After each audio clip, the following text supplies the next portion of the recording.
गुरुजी समझने के बाद, अंडरस्टैंडिंग के बाद जीवन में लाने के लिए तुरंत होता है कि टाइम लगता है थोड़ा? जब पहले आप ध्यान से सुनोगे, फिर उसका मनन करोगे और जब आपके आत्मा के रूप में आप पूर्ण रूप से समझ जाओगे और अगर आप उचित समझोगे तो ही उस पे चलने का प्रयत्न करोगे। इससे पहले आपका विवेक बीच में आएगा कि जो मैंने सुना है वो ठीक है या नहीं है। उसको आप उसका निरीक्षण करोगे। अगर आपके निरीक्षण पे सुनी बात ठीक उतरती है, तब आप उस पे जब चलने की कोशिश करोगे तो चलना भी बड़ा कठिन होता है।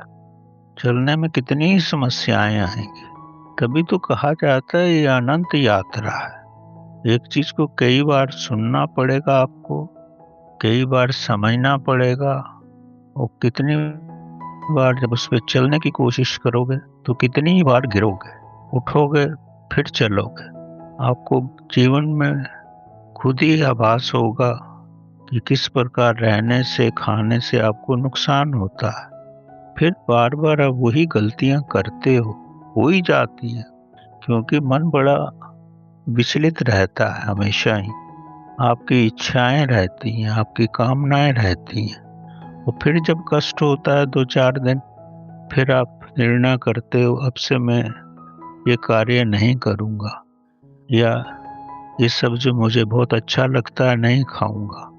तो उसके बाद ही धीरे धीरे जब आप दृढ़ संकल्प कर लेते हो, तभी चलना संभव होता है। ये कठिन यात्रा है। हर कार्य में आपके दृढ़ संकल्प की आवश्यकता है। आप ज्ञान को कठिनाई से पहले समझ सकते हो, फिर चलना तो उससे भी ज्यादा दुष्कर होता है।